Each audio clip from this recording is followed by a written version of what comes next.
Hello everybody, welcome to the channel. My name is Brijesh Gupta. आज हम start करेंगे concept of reaction mechanism. Basically concept of reaction mechanism में हमें पढ़ना क्या है। सबसे पहले बात करते हैं ऑर्गेनिक रिएक्शन होते क्यों हैं, क्यों होते हैं ऑर्गेनिक रिएक्शन। आखिर में कोई पूछा जाए, आपसे पूछा जाए कि रिएक्शंस क्यों होते हैं, तो सबसे पहले दिमाग में क्या आएगा? स्टेबिलिटी गेन करने के लिए। क्या केवल और केवल स्टेबिलिटी गेन करने के लिए ऑर्गेनिक रिएक्शंस होते हैं? नहीं, केवल स्टेबिलिटी गेन करने के लिए ऑर्गेनिक रिएक्शंस नहीं होते। रिएक्शन होते हैं मोशन की वजह से। कैसे? मोशन की वजह से क्या होता है? मॉलिक्यूल टकराते हैं, मॉलिक्यूल का इलेक्ट्रॉन क्लाउड टकराता है। मॉलिक्यूल के इलेक्ट्रॉन क्लाउड के टकराने से डिस्टॉर्शन होता है। मॉलिक्यूल में है क्या? बॉन्ड एंगल और बॉन्ड लेंथ। तो बॉन्ड एंगल और बॉन्ड लेंथ में जो डिस्टॉर्शन होता है, अगर ये ज्यादा हो जाए तो बॉन्ड क्या होता है? ब्रेक कर जाता है। और इसी वजह से क्या होते हैं? रिएक्शंस होते हैं। तो ये जानते हैं कि सबसे पहले रिप्रेजेंटेशन की बात करते हैं। कोई भी ऑर्गेनिक रिएक्शन देखते हैं तो उसके रिप्रेजेंटेशन में क्या क्या होता है आप देखेंगे। एक सबस्ट्रेट मॉलिक्यूल होगा, दूसरा रिएजेंट होगा। अब ये सबस्ट्रेट मॉलिक्यूल क्या होता है? ऐसा मॉलिक्यूल जो दो मॉलिक्यूल आपस में रिएक्ट कर रहे हो, एक की मोबिलिटी कम हो और एक की मोबिलिटी ज्यादा हो।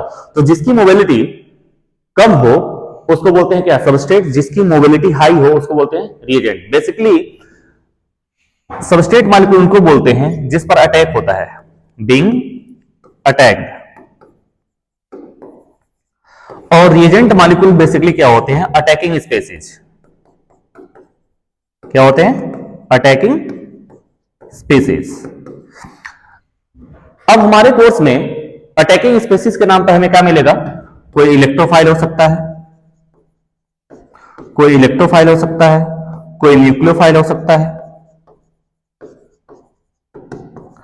या कोई रेडिकल हो सकता है। ये तीन तरह के स्पीसीज आपको मिलेंगे जो अटैकिंग स्पीसीज से काम करेंगे। तो रिएजेंट क्या होता है? अटैकिंग स्पीसीज जो मॉलिक्यूल पर अप्रोच करता है, सबस्ट्रेट मॉलिक्यूल पर। हमें रिएक्शन समझने के लिए हमने जनरल ऑर्गेनिक केमिस्ट्री पढ़ी है इसके पहले, जहां पर हमने देखा कि मॉलिक्यूल में इलेक्ट्रॉन फ्लो किस तरीके से होते हैं। उससे हमें क्या पता चला कि मॉलिक्यूल में इलेक्ट्रॉन फ्लो पता चला है, तो कहां पर डेफिशिएंसी है इलेक्ट्रॉन की, कहां पर इलेक्ट्रॉन की रिचनेस है, ये हमें पता चल जाता है। तो जब भी कोई सबस्ट्रेट मॉलिक्यूल किसी रिएजेंट से टकराता है तो एक फेज क्रिएट होता है। जब बॉन्ड फॉर्म हो रहा होता है या फिर बॉन्ड टूट रहा होता है, उस फेज को बोलते हैं ट्रांजिशन स्टेट। कोई भी रिएक्शन बिना ट्रांजिशन स्टेट के नहीं होता। क्या होता है? एक बॉन्ड फॉर्म हो रहा होता है, बॉन्ड टूट रहा होता है, उस फेज को बोलते हैं ट्रांजिशन स्टेट। हो सकता है कि मॉलिक्यूल ट्रांजिशन स्टेट के बाद ही किसमें चेंज हो जाए? प्रोडक्ट में चेंज हो जाए। ये भी पॉसिबिलिटी है कि मॉलिक्यूल ट्रांजिशन स्टेट के बाद फॉर्म होने के बाद किसी इंटरमीडिएट को फॉर्म करे। इंटरमीडिएट जैसे कार्बोकैटायन आपने बनते हुए देखा, बनते हुए देखेंगे रिएक्शन में, या फिर आपको रेडिकल बनते हुए दिख सकता है, या फिर इसके अलावा आपको कार्बिन भी बनते हुए दिखता है। तो ऐसे इंटरमीडिएट फॉर्म हो जाए। ये भी एक शॉर्ट लाइफ स्पेसीज है और ये भी एक शॉर्ट लाइफ स्पेसीज है, लेकिन इसका लाइफ टाइम ट्रांजिशन स्टेट का 10⁻12 टू 10⁻14 सेकेंड के आसपास होता है।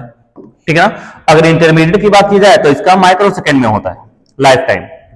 तो इंटरमीडिएट भी शॉर्ट लाइफ स्पेसीज है और ट्रांजिशन स्टेट भी, लेकिन इसका लाइफ टाइम काफी कम होता है। और इसको बोलते हैं किसी रिएक्शन का ऑप्टिमम फेज, मतलब हाई एनर्जी फेज। बात करते हैं इंटरमीडिएट के बाद फर्दर ट्रांजिशन स्टेट फॉर्म हो, फिर प्रोडक्ट फॉर्म हो जाए। तो जब भी दो मॉलिक्यूल एक दूसरे से टकराते हैं तो हमेशा ट्रांजिशन स्टेट बनता है, उसके बाद से प्रोडक्ट फॉर्म हो सकता है, या ट्रांजिशन स्टेट के बाद कोई इंटरमीडिएट फॉर्म हो, उसके बाद से प्रोडक्ट फॉर्म हो सकता है। मतलब केवल दो ही तरह के मेनली रिएक्शन पढ़ने हैं। एक ऐसे रिएक्शन जिसमें इंटरमीडिएट बनता है और एक ऐसे रिएक्शन जिसमें इंटरमीडिएट नहीं बनता है। अब हमारा बात करते हैं कि जब भी रिएजेंट सबस्ट्रेट मॉलिक्यूल पर अटैक कर रहा है तो वो एडिशन रिएक्शन देगा, सब्स्टिट्यूशन रिएक्शन देगा, एलिमिनेशन रिएक्शन देगा। वो सारी बातें किन दोनों किस बातों पर डिपेंड करती है? सबस्ट्रेट कैसा है और हमारा रिएजेंट कैसा है।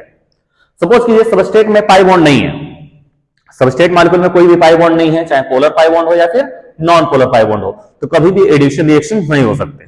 तो एडिशन रिएक्शन होने के लिए क्या कंडीशन है? पाई बॉन्ड होना चाहिए, मल्टीपल बॉन्ड होने चाहिए सबस्ट्रेट मॉलिक्यूल में। सब्स्टिट्यूशन रिएक्शन अगर उसमें पाई बॉन्ड नहीं है तो केवल और केवल क्या हो सकता है? सब्स्टिट्यूशन की पॉसिबिलिटी है या फिर एलिमिनेशन की पॉसिबिलिटी है। अगर पाई बॉन्ड नहीं है सबस्ट्रेट मॉलिक्यूल में तो किसकी पॉसिबिलिटी है? या तो सब्स्टिट्यूशन की, नहीं तो एलिमिनेशन की। एडिशन रिएक्शन नहीं हो सकता। तो एडिशन रिएक्शन होने के लिए सबस्ट्रेट मॉलिक्यूल में क्या मस्ट है? पाई बॉन्ड होना चाहिए। अब ये पाई बॉन्ड कितने तरीके के हो सकते हैं? किसी भी मॉलिक्यूल में हो सकता है क्या? Non polar pi bonded system हो या फिर weak polar pi bonded system हो। नॉन पोलर जैसे एल्कीन हो गया, अल्काइन हो गया, इसमें non polar pi bonded system है। आइसोसाइनाइड हो गया, ये क्या है आपका weak polar pi bonded system है। ऐसे भी सिस्टम होते हैं जिसमें पोलर पाई बॉन्डेड सिस्टम हो, just like aldehyde and ketones, उसमें जो कार्बोनाइल होता है सी डबल बॉन्ड ओ, वो एक बहुत ही अच्छा पोलर पाई बॉन्डेड सिस्टम है। तो पाई बॉन्डेड सिस्टम कितने तरीके के हो सकते हैं, non polar pi bonded system हो सकते हैं, या फिर weak polar pi bonded system हो सकते हैं, या फिर पोलर पाई बॉन्डेड सिस्टम हो सकते हैं। तो इसी बेसिस पर डिसाइड होता है कि कौन सा स्पीसीज, कौन सा रिएक्टिंग कौन सा रिएजेंट अटैकिंग स्पीसीज पहले प्रोसीड करेगा सबस्ट्रेट मॉलिक्यूल पर। ठीक है क्या, चलिए देखते हैं एक एग्जांपल से। यहां पर दो एग्जांपल लिखे गए हैं। ये एक रिएक्शन जहां पर एल्कीन है जिसका HCl के साथ रिएक्शन कराया जा रहा है। तो यहां पर एल्कीन को आप क्या बोल सकते हो, यहां पर एक सबस्ट्रेट मॉलिक्यूल है और ये आपका एक रिएजेंट है, ये आपका एक रिएजेंट है जो बेसिकली हमें क्या प्रोवाइड करेगा, H+ प्रोवाइड करेगा और Cl नेगेटिव प्रोवाइड करेगा। अब देखिए यहीं पर बात आती है कि इन दोनों में से इस पर अप्रोच कौन करेगा पहले। अब देखिए अगर ध्यान से देखा जाए तो जो हमारा एल्कीन है, पाई बॉन्ड होने का मतलब क्या है, मॉलिक्यूल पहले से ही क्या है, इलेक्ट्रॉन रिच है। पाई बॉन्ड होने का मतलब क्या है, मॉलिक्यूल पहले से ही इलेक्ट्रॉन रिच है।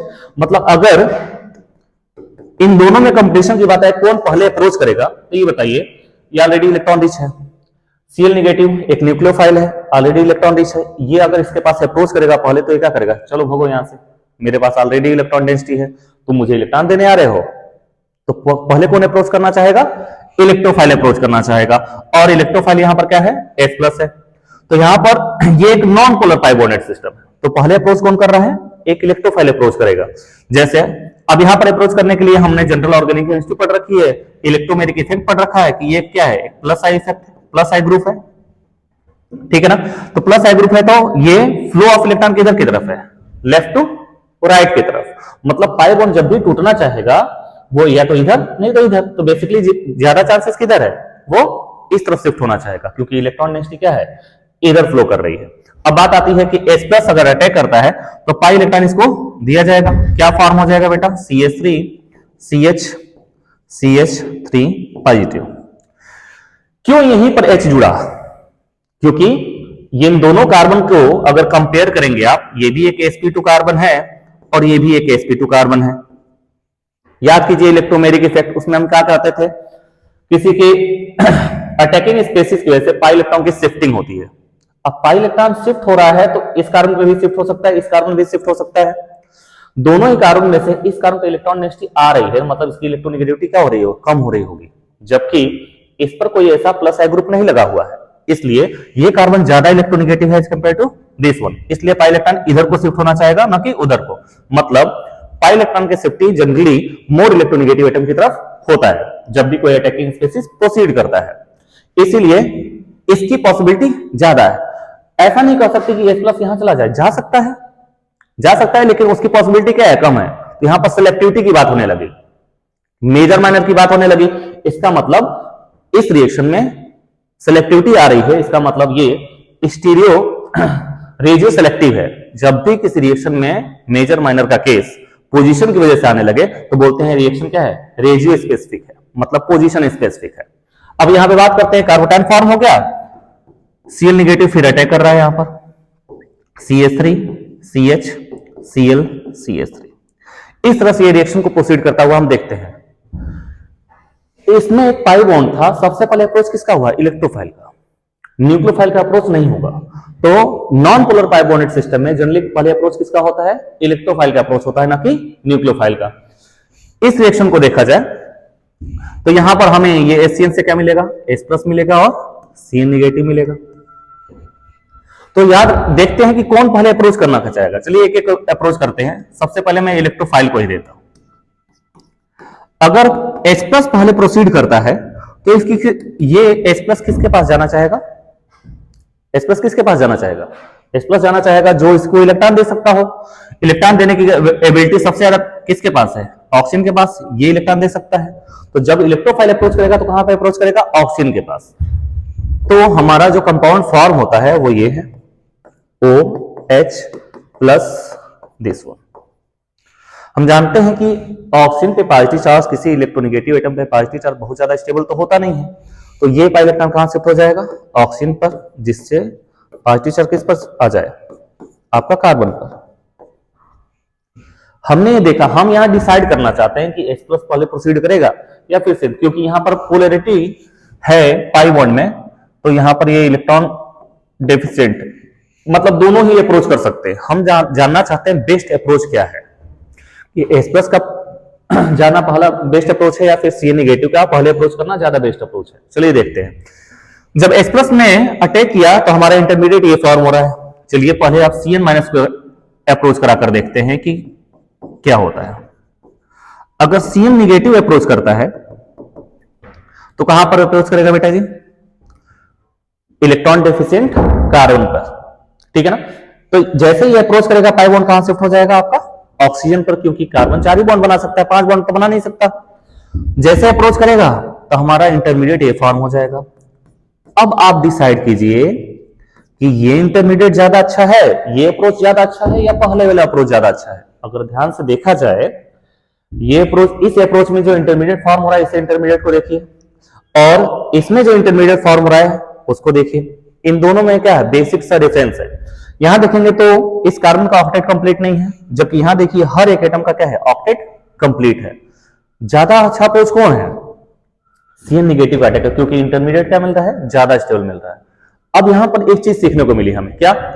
कि जब भी नॉन पोलर पाइबोनेट सिस्टम होगा या फिर वीक पोलर पाइबोनेट सिस्टम होगा, पहला अप्रोच जनरली कौन करता है? इलेक्ट्रोफाइल। जब पोलर पाइबोनेट सिस्टम होता है तो जनरली पहला अप्रोच किसका होता है? आपका इलेक्ट्रोफाइल का होता है। Are you getting my point? चलिए यहां से हमें यह पता चलता है कि रिएक्शन को समझने के लिए मुझे पहले सबस्ट्रेट मॉलिक्यूल को समझना होगा कि उस पर पहले अप्रोच किसका हो सकता है, रिएजेंट कौन कौन से हैं। इन सभी बातों पर डिपेंड करता है टाइप्स ऑफ रिएक्शंस। अगर एडिशन हो रहा हो तो एडिशन रिएक्शन कितने तरीके के हो सकते हैं, अगर सब्स्टिट्यूशन रिएक्शन हो रहा हो तो सब्स्टिट्यूशन रिएक्शन कितने तरीके के हो सकते हैं। अगर हम यहां पर देख रहे हैं कि इसी बेसिस पर क्लासिफाई होना है, addition reaction, substitution reaction, elimination, main mechanistic reactions यही हैं। इसके अलावा अदर भी रिएक्शंस होते हैं। तो चलिए बात करते हैं टाइप्स ऑफ रिएक्शंस की। टाइप्स ऑफ रिएक्शन की बात करें तो सबसे पहले हम बात करेंगे क्या, आज के क्लास में हम बेसिकली क्या डिफाइन कर रहे हैं, आपको बता रहे हैं सिलेबस में क्या क्या है, रिएक्शन मैकेनिज्म के सिलेबस में क्या क्या आपको पढ़ना है। सबसे पहले बात करेंगे हम एडिशन रिएक्शंस की। अब एडिशन रिएक्शन कई तरीके के होते हैं। इलेक्ट्रोफिलिक एडिशन रिएक्शन हो सकता है, जैसे अभी आपने ये रिएक्शन देखा, ये वाला रिएक्शन एक तरह का क्या था? इलेक्ट्रोफिलिक एडिशन रिएक्शन था। और ये वाला रिएक्शन क्या है आपका? न्यूक्लियोफिलिक एडिशन रिएक्शन है, जिसमें न्यूक्लियोफाइल का अप्रोच बेटर है, इसलिए ये न्यूक्लियोफिलिक एडिशन रिएक्शन का एक एग्जांपल है, और ये एक इलेक्ट्रोफिलिक एडिशन रिएक्शन का एक एग्जांपल है। इस तरह से एडिशन रिएक्शन बहुत सारे तरीके के हो सकते हैं। Electrophilic addition reaction, nucleophilic addition reaction, radical addition reaction.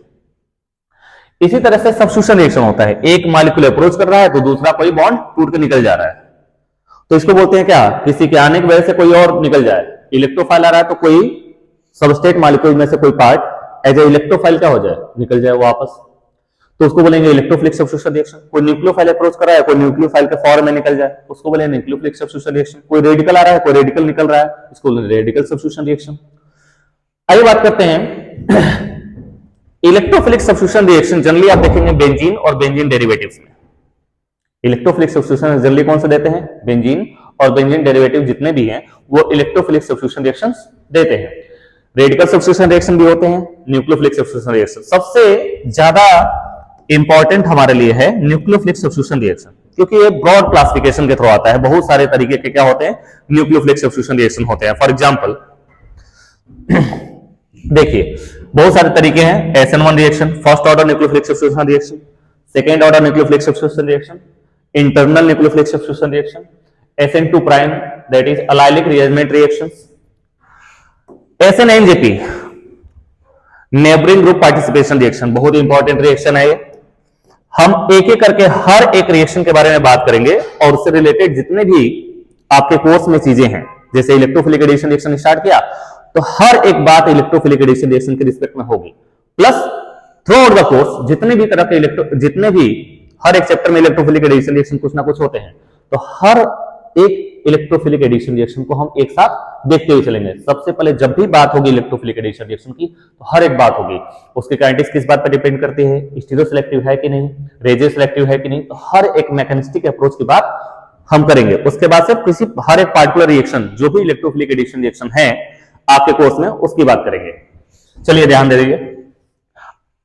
Aromatic system पर न्यूक्लियोफिलिक सब्स्टिट्यूशन रिएक्शन दो तरीके से होता है, एडिशन एलिमिनेशन से या फिर एलिमिनेशन एडिशन अप्रोच से। जब भी एलिमिनेशन एडिशन अप्रोच होता है तो वहां पर बेंजाइन इंटरमीडिएट फॉर्म होता है। तो ये सारे क्या है, न्यूक्लियोफिलिक सब्स्टिट्यूशन के क्या है, क्लासिफिकेशन है। इतने तरह के न्यूक्लियोफिलिक सब्स्टिट्यूशन रिएक्शंस होते हैं। फर्स्ट ऑर्डर क्या होता है, सेकंड ऑर्डर क्या होता है, इंटरनल न्यूक्लियोफिलिक सब्स्टिट्यूशन क्या होता है, इन सब की बात हम वन बाय वन देखेंगे। इसके अलावा आपका elimination reaction, first order elimination, second order elimination, conjugate base elimination क्या होता है, अल्फा बीटा गामा एलिमिनेशन क्या होते हैं, इन सब के भी बारे में बात करेंगे। सारे एलिमिनेशन रिएक्शन एक ही जगह देखेंगे और इससे रिलेटेड जितने भी रिएक्शंस हैं, पार्टिकुलर रिएक्शन, वो सभी यहीं पर हम डिस्कस करेंगे। तो पहली क्लास है बेसिकली हम यहां देखने वाले हैं सिलेबस क्या है कॉन्सेप्ट ऑफ रिएक्शन मैकेनिज्म का, और हमें क्या क्या और कैसे कैसे पढ़ेंगे, ठीक है ना। चलिए बात करते हैं। इसके अलावा इन सारे मैकेनिस्टिक रिएक्शंस के अलावा और भी अदर रिएक्शंस होते हैं। For example रिएजमेंट reactions, condensation reactions, oxidation reduction reaction, ये बेसिकली रिएजेंट बेस्ड रिएक्शन है, लेकिन जहां पर मैकेनिज्म की जरूरत होगी वो मैकेनिज्म आपको बताई जाएगी।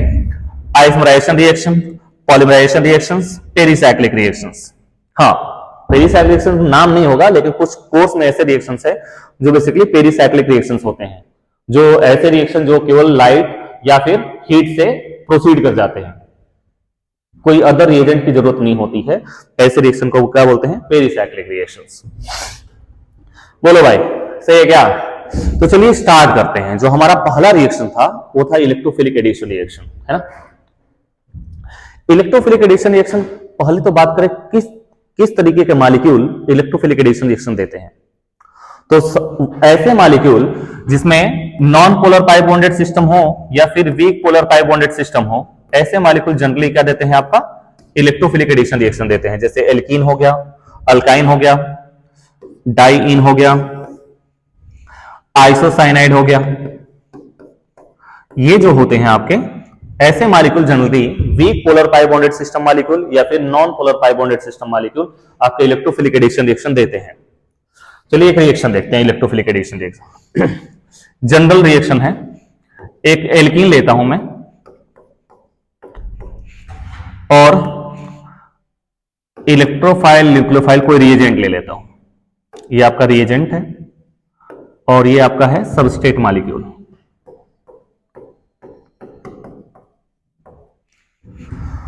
तो पहले तो ये क्या हमें प्रोवाइड करेगा, रिएजेंट इलेक्ट्रोफाइल प्रोवाइड करेगा और न्यूक्लियोफाइल प्रोवाइड करेगा। तो हम जानते हैं कि जो हमारा एल्कीन है सबसे पहले अप्रोच कौन करेगा, दोनों कर सकते हैं क्या, इलेक्ट्रोफाइल और न्यूक्लियोफाइल दोनों अप्रोच कर सकता है, ये कर सकता है क्या। देखिए पाई बॉन्डेड सिस्टम मतलब electron rich centre, electron rich molecule, polarity नहीं है, बहुत ही क्या है, वीक पोलैरिटी है या फिर नॉन पोलर बोल सकते हैं सिस्टम को। यहां पर न्यूक्लियोफाइल ये भी इलेक्ट्रॉन रिच है, तो इलेक्ट्रॉन रिच स्पेसिस पहले अप्रोच नहीं करेगा। तो अप्रोच कौन करेगा पहले बेटा, इलेक्ट्रोफाइल अप्रोच करेगा। और इलेक्ट्रोफाइल जब भी किसी एल्कीन पे अप्रोच करता है तो अकॉर्डिंग टू मार्कोनिकॉफ इलेक्ट्रोफाइल वहां पर अप्रोच करता है जहां पर नंबर ऑफ हाइड्रोजन क्या हो, ज्यादा हो, या ये बोल सकते हैं न्यूक्लियोफाइल वहां पर अटैक करेगा जहां पर नंबर ऑफ हाइड्रोजन कम हो। ये मार्कोनिकॉफ का रूल है, लेकिन हम किसी रूल के थ्रू नहीं चलेंगे, हम जनरल कॉन्सेप्ट के थ्रू चलेंगे। देखिए इलेक्ट्रोफाइल अप्रोच कर सकता है तो ये पाई इलेक्ट्रॉन इसको ट्रांसफर होगा, हो सकता है ये पाई इलेक्ट्रॉन जब इसको ट्रांसफर हो रहा है तो इस कार्बन पर शिफ्ट होकर ट्रांसफर हो रहा है या फिर इस वाले कार्बन पर शिफ्ट होकर ट्रांसफर हो रहा है। आप जानते हैं ये क्या है, एक अल्काइल ग्रुप है, ये प्लस हाई इफेक्ट दिखा रहा होगा, तो फ्लो ऑफ इलेक्ट्रॉन किधर की तरफ है, इधर की तरफ। कौन सा कार्बन ज्यादा इलेक्ट्रोनेगेटिव है, ये वाला या फिर ये वाला।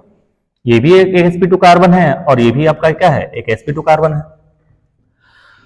इस पर इलेक्ट्रॉन डेंसिटी इस कार्बन पर लग नहीं रहा है, जैसे इलेक्ट्रॉन डेंसिटी आ रही हो। अगर इलेक्ट्रॉन डेंसिटी किसी भी एटम पर इलेक्ट्रॉन डेंसिटी आ रही होती है तो उसकी इलेक्ट्रोनेगेटिविटी क्या हो जाती है, कम हो जाती है। मतलब इन दोनों कार्बन में ये वाला कार्बन क्या है आपका, ज्यादा इलेक्ट्रोनेगेटिव है। इसका मतलब पाई इलेक्ट्रॉन कभी भी जब ये अप्रोच करेगा तो इस कार्बन पे शिफ्ट होकर इसको ट्रांसफर करेगा, ठीक है क्या। तो हमारा मेजरली ये होगा, ये कार्बोकैन बन गया। जब भी किसी रिएक्शन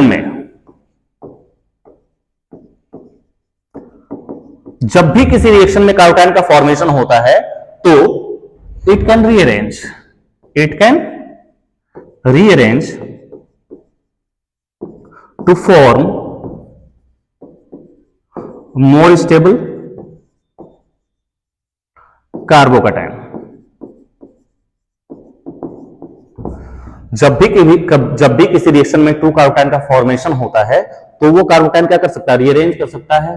कब? अगर पॉसिबिलिटी हो मोर स्टेबल कार्बोकैटायन फॉर्मेशन के लिए। अब ये रीअरेंजमेंट कितने तरीके से हो सकते हैं? बहुत सारे तरीके हैं। रिंग कॉन्ट्रैक्शन के थ्रू हो सकता है, रिंग एक्सपेंशन के थ्रू हो सकता है, 1 to हाइड्राइड शिफ्ट के थ्रू हो सकता है, 1 to मिथाइल शिफ्ट के थ्रू हो सकता है। इन सारी बातों को हम रीअरेंजमेंट प्रोसेस में देखेंगे। अब यहां बात कीजिए कि कार्बोकैटायन बन गया, फिर क्या होगा, किसका अटैक होगा? आपका न्यूक्लियोफाइल, जो इलेक्ट्रॉन डेंसिटी प्रोवाइड करेगा किसको? इस कार्बन को। जैसे प्रोवाइड करेगा हमारा प्रोडक्ट फॉर्म हो गया CH2E। अब ध्यान देने वाली बात यह है, इसमें 2 चीजें आई। इलेक्ट्रोफाइल यहीं पर अप्रोच क्यों किया है, न्यूक्लियोफाइल ने यहीं पर अप्रोच क्यों किया है? इलेक्ट्रोफाइल यहां गया, ऐसा भी तो हो सकता था न्यूक्लियोफाइल यहां जाए और इलेक्ट्रोफाइल यहां आया। मतलब मॉलिक्यूल में सिलेक्टिविटी है, पाई इलेक्ट्रॉन इधर भी शिफ्ट हो सकता था, पाई इलेक्ट्रॉन इधर भी शिफ्ट। ज्यादा पॉसिबिलिटी क्या है? जो हमने बना रखी है, ठीक है ना। तो मेजर माइनर का केस हो गया, मतलब ये रिएक्शन क्या है? रेडियो सिलेक्टिविटी है। इस रिएक्शन में क्या है? Radio selective. पोजीशन सिलेक्टिविटी का मतलब होता है रेडियो सिलेक्टिविटी। तो यहां पर ये हमारा मेजर प्रोडक्ट होगा। माइनर प्रोडक्ट भी हो सकता है, जैसे CH2E CH2 न्यूक्लियोफाइल, ये माइनर प्रोडक्ट होगा आपका। अगर इस तरह से अप्रोच होता है कि इलेक्ट्रोफाइल हमारा कहां पर जाए, ये हमारा माइनर प्रोडक्ट हो गया। इलेक्ट्रोफाइल अगर यहां पर अप्रोच करता है, जिसकी चांसेस क्या है? कम है। तो यहां पर हमेशा कभी भी इलेक्ट्रोफिलिक एडिशन रिएक्शन हम एल्कीन पे देख रहे हैं तो मेजर माइनर का केस आ रहा है। इसका मतलब ये रिएक्शन रेडियो सिलेक्टिविटी रखता है। आइए देखते हैं इलेक्ट्रोफिलिक एडिशन रिएक्शन में और क्या क्या बातें हैं। क्या ये रिएक्शन स्टीरियो सिलेक्टिव हो सकता है? क्या मतलब है स्टीरियो सिलेक्टिविटी का? तो बात करते हैं स्टीरियो सिलेक्टिविटी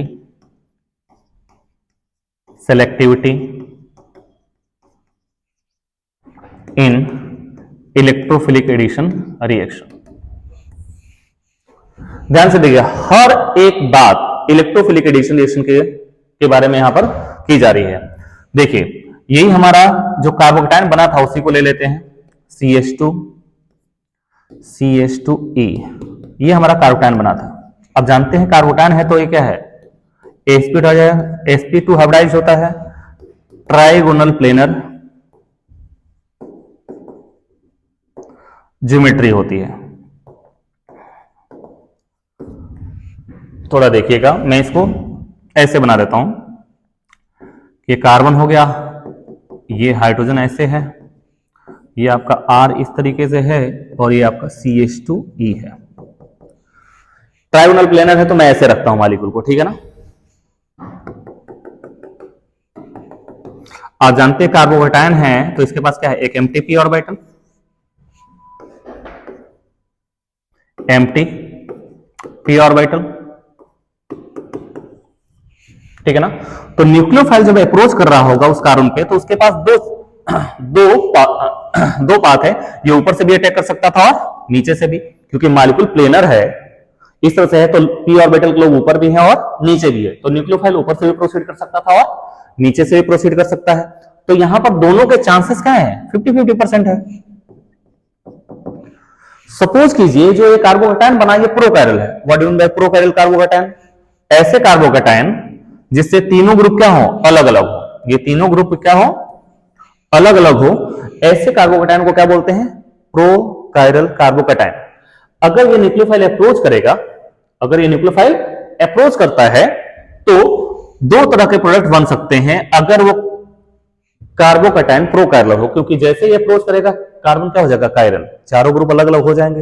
अगर चारों ग्रुप अलग अलग हो तो जैसे ऊपर से अप्रोच होता हो सकता है वो डेक्स्ट्रो हो, नीचे से हो सकता है वो लिवो अप्रोच हो। जो प्रोडक्ट फॉर्म हो डेक्स्ट्रो और लिवो हो सकता है। दोनों कितने कितने परसेंट बनेंगे? 50-50%। इसका मतलब मॉलिक्यूल 2 प्रोडक्ट दे सकता है अगर कार्बोकैटायन हमारा क्या हो? प्रोकैरल हो। कैसे लिख सकते हैं प्रोडक्ट को? ऐसे देखिए, nucleophile CH2E, below the plane hydrogen, above the plane R। ये हो सकता है क्या? कायरल हो गया कार्बन, तो हो सकता है डेस्टो हो या फिर लिवो हो। कितने परसेंट बना? 50%, है कि नहीं। ऐसे ही ये हो सकता था CH2E nucleophile, below the plane hydrogen, above the plane R chiral centre है। अगर ये डेस्टो होगा तो ये लीवो होगा, ये लीवो होगा तो ये डेस्टो होगा। इसकी भी पॉसिबिलिटी कितनी है? 50-50% है। मतलब अगर कार्बोकैटायन प्रोकार्यल होता है, इलेक्ट्रोफिलिक एडिशन रिएक्शन में, तो हमेशा रेसमिक मिक्सचर का फॉर्मेशन होता है। बोलो भाई ठीक है क्या? सही है? सही तो ये है, बस आपको सही सही लग जाए, है कि नहीं? चलिए बात करते हैं कि ये तो हो गया हमारा स्टीरियो सेलेक्टिविटी। सपोज करो ये कार्बोकैटायन प्रोकार्यल नहीं हो, ये कार्बोकैटायन हमारा प्रोकार्यल ना हो, मतलब ये तीनों के तीनों ग्रुप अलग अलग ना हो, तब ऊपर से अटैक हो या फिर नीचे से अटैक हो, यहां पर कोई कैरलिटी डेवलप नहीं होगी। जब कैरलिटी डेवलप नहीं होगी तो सिंगल प्रोडक्ट फॉर्मेशन होगा। बोलो भाई, आइसोमेरिज्म में हमने ये सब सारी चीजें देख चुके हैं। क्लियर हो रही बात? बोलो भाई। देखिएगा यहीं पर एक रूल आता है, मार्कोनिकॉफ रूल।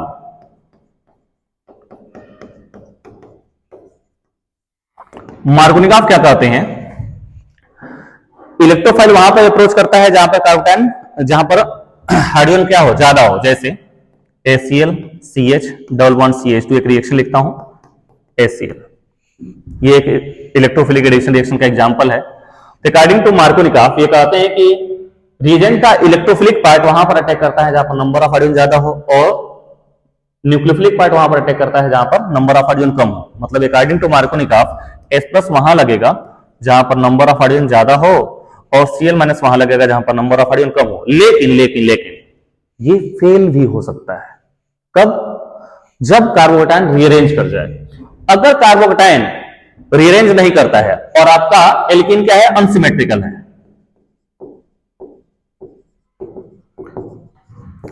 किसी अनसिमेट्रिकल एल्कीन पर जब कोई इलेक्ट्रोफाइल और न्यूक्लियोफाइल अप्रोच करते हैं तो निगेटिव पार्ट वहां पर जाता है जहां पर नंबर ऑफ हाइड्रोजन कम हो, पॉजिटिव पार्ट वहां पर जाता है जहां पर नंबर ऑफ हाइड्रोजन ज्यादा हो। इसको बोलते हैं क्या? Markovnikov rule. कब अप्लाई होगा? जब एल्कीन क्या हो, अनसिमेट्रिकल हो, और एल्कीन क्या हो, अनसिमेट्रिकल हो, और जो आपका रिएजेंट लिया जा रहा है वो भी क्या हो, अनसिमेट्रिकल रिएजेंट देता हो। मतलब इलेक्ट्रोफाइल और न्यूक्लियोफाइल अलग अलग स्पीसीज हो। ऐसा ना हो इलेक्ट्रोफाइल भी सेम ही है और न्यूक्लियोफाइल भी सेम ही है, कैटायन और एनायन, तब भी नहीं अप्रोच करेगा। और प्लस इसके बाद जो भी कार्बोकैटायन बन रहा हो वो रीअरेंज नहीं होने चाहिए। मतलब दो बातें हैं, मार्कोनिकॉफ फेल भी हो सकता है, डिपेंड करता है कि हमारा सबस्ट्रेट मॉलिक्यूल ऐसा है जो रीअरेंजमेंट देता हो या फिर। देखिएगा एग्जांपल, देखिएगा एग्जांपल से ज्यादा आपको समझ में आएगा। जैसे मैं एक एग्जांपल लेता हूं, CH3 CH CH3 CH double bond CH2, HCl का ही रिएक्शन दिखा रहे हैं। हम जानते हैं पहले अप्रोच करने वाला कौन है आपका, ये H+ देगा और Cl नेगेटिव। पहले अप्रोच कौन करेगा बेटा? इलेक्ट्रोफाइल अप्रोच करेगा। चलिए इलेक्ट्रोफाइल का अप्रोच कराते हैं। CH3 CH, हमने क्या सीखा, इलेक्ट्रोफाइल कैसे अप्रोच करेगा? पाई इलेक्ट्रॉन की शिफ्टिंग हमें ध्यान में रखनी है कि फ्लो ऑफ इलेक्ट्रॉन किधर की तरफ है, पूरा का पूरा क्या है, प्लस आई ग्रुप है कि नहीं? तो फ्लो ऑफ इलेक्ट्रॉन इधर की तरफ है, मतलब ये वाला कार्बन ज्यादा इलेक्ट्रोनेगेटिव है, ये वाला कार्बन कम इलेक्ट्रोनेगेटिव है, इसलिए इलेक्ट्रॉन किधर को शिफ्ट होगा, इधर को शिफ्ट होगा। यही कहता है क्या, इलेक्ट्रोमेरिक इफेक्ट। तो H+ कहां जाना चाहेगा, इस H+ इस कार्बन पे या फिर इस वाले कार्बन? ऑब्वियसली इस वाले कार्बन पे जाएगा। जब इस वाले कार्बन पे जाएगा तो पाई इलेक्ट्रॉन इधर शिफ्ट होगा, इसको इलेक्ट्रॉन देगा, यहाँ पे क्या बनेगा, कार्बोकैटायन। देखिएगा CH3 CH CH3 CH positive charge CH3, ये कार्बोकैटायन बना। ध्यान से देखिए, ये एक सेकेंडरी कार्बोकैटायन फॉर्मेशन हो रहा है। क्या फॉर्म हो रहा है? Second degree carbocation. Second degree carbocation form हो रहा है। जब भी कार्बोकैटायन बनता है किसी भी रिएक्शन में तो वो रीअरेंज हो सकता है, नहीं भी हो सकता है। If there is a possibility of rearrangement, then it will rearrange. For example, यहां पर देखिएगा, यहां पर एक rearrangement प्रोसेस होगा। इस मॉलिक्यूल को मैं ऐसे लिख लेता हूं, कार्बन, ये हाइड्रोजन, ठीक है क्या?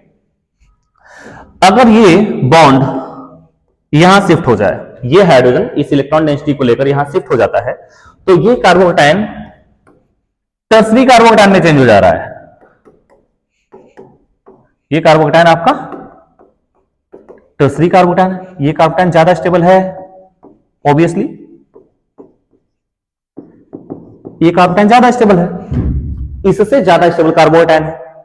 तो मॉलिक्यूल में या किसी भी रिएक्शन में जब भी कार्बोकेटाइन बनता है तो वो रीअरेंज होने की पॉसिबिलिटी रखता है। अगर पॉसिबिलिटी हो तो मॉलिक्यूल पहले क्या होगा, रीअरेंज करेगा। हर एक मॉलिक्यूल में पहले भाई सेल्फ रिस्पेक्ट होता है, जितना अपने आप को स्टेबलाइज कर सकता है वो अपने आप को स्टेबलाइज करता है। तो अपने आप को स्टेबलाइज कर लिया, इससे ज्यादा स्टेबलाइजेशन नहीं आ सकता है मॉलिक्यूल में। तो कौन अटैक करेगा finally, Cl negative, P orbital में इलेक्ट्रॉन देगा, क्या फॉर्म हो जाएगा आपका बेटा जी, CH3C CH3 CH2 CH3 Cl। ये हमारा क्या होगा, मेजर प्रोडक्ट होगा।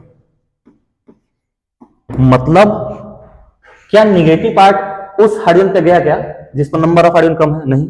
मतलब मॉलिक्यूल का फेल हो सकता है अगर मॉलिक्यूल में क्या हो, रीअरेंजमेंट हो। तो दो बातें हो जाती हैं। पहली बात तो क्या, नोट डाल के पॉइंट लिखेंगे। पहला पॉइंट, फर्स्ट,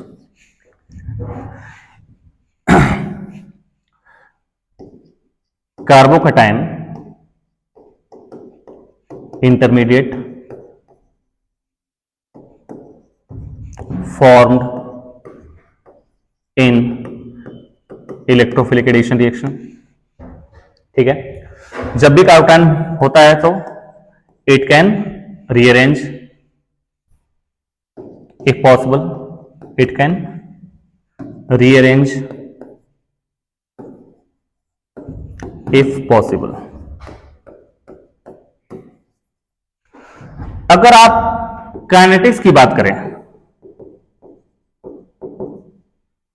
काइनेटिक्स की बात करना चाहते हैं इलेक्ट्रोफिलिक एडिशन रिएक्शन से रिलेटेड, तो आपने देखा कि किसी भी इलेक्ट्रोफिलिक एडिशन रिएक्शन में सबस्ट्रेट में पर क्या अटैक कर रहा है, इलेक्ट्रोफाइल। तो ये दोनों इन्वॉल्व हो रहे हैं, यही तुम्हारा क्या है, आरडीएस।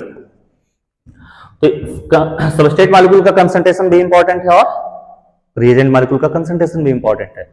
मतलब rate of electrophilic addition reaction लिख सकते हैं सबस्ट्रेट एंड इलेक्ट्रोफाइल। और बेसिकली क्या होता है, ये सेकेंड ऑर्डर काइनेटिक्स को फॉलो करता है।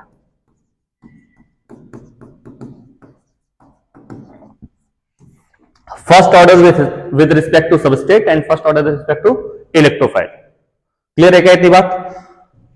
जब भी इंटरमीडिएट फॉर्म हो रहा है तो हम देख रहे हैं कि पहले अप्रोच क्या है, यही आरडीएस है, तो इलेक्ट्रोफाइल अप्रोच कर रहा है। इलेक्ट्रोफाइल अप्रोच करेगा कब ज्यादा अप्रोच होगा, जब इलेक्ट्रॉन डेंसिटी ज्यादा हो। ऑब्वियसली इलेक्ट्रोफाइल कहां जाएगा, जहां पर इलेक्ट्रॉन डेंसिटी क्या हो, ज्यादा हो। तो रेट दो बातों पर डिपेंड करेगा। पहली बात तो क्या, इलेक्ट्रॉन डेंसिटी जितनी ज्यादा होगी उतना फास्टर क्या होगा, रेट होगा। प्लस दूसरी बात, क्योंकि इंटरमीडिएट बनता है इस रिएक्शन में, उसी स्टेप में क्या फॉर्म होता है आपका, इंटरमीडिएट फॉर्म होता है।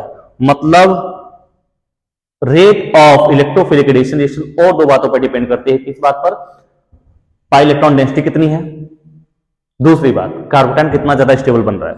हमारा ज्यादा मैटर क्या है, कार्बोकेटाइन ज्यादा स्टेबल बनेगा तो ज्यादा प्रोसीड करेगा, ठीक है ना। तो रेट ऑफ रिएक्शन किस बातों पर डिपेंड करता है आपका, rate of electrophilic addition reaction. Electrophilic addition reaction directly proportional to stability of carbocation, stability of carbocation, pi electron density पर भी डिपेंड करता है। जितनी ज्यादा पाई इलेक्ट्रॉन डेंसिटी होगी उतना फास्टर इलेक्ट्रोफाइल का अटैक होगा। तो इन दोनों बातों पे डिपेंड करता है। डोमिनेटिंग क्या है, कार्बोकेटाइन की स्टेबिलिटी। डोमिनेटिंग क्या है आपका, कार्बोकेटाइन की स्टेबिलिटी, इन दोनों ही पार्ट में। लेकिन दोनों पर ही हम ध्यान देते हैं। चलिए क्वेश्चन करते हैं। जैसे मान लीजिए आपसे पूछा जाए rate of arrange the following, arrange the following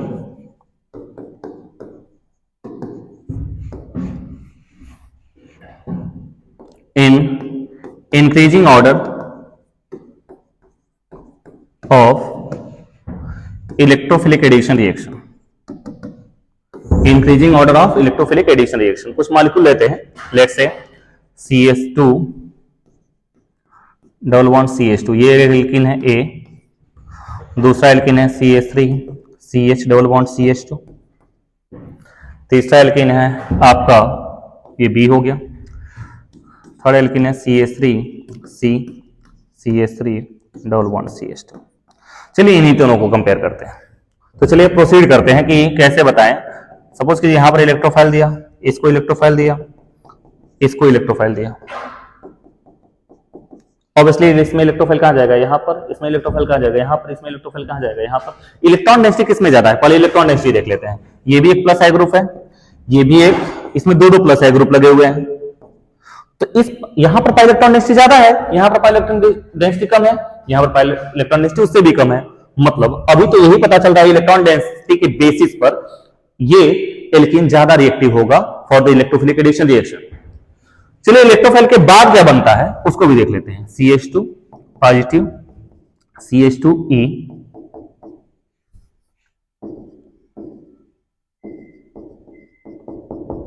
इसमें क्या बन जाएगा बेटा जी, CH3CH पॉजिटिव, CH2E। इसमें क्या बन जाएगा, CH3 पॉजिटिव, CH2E।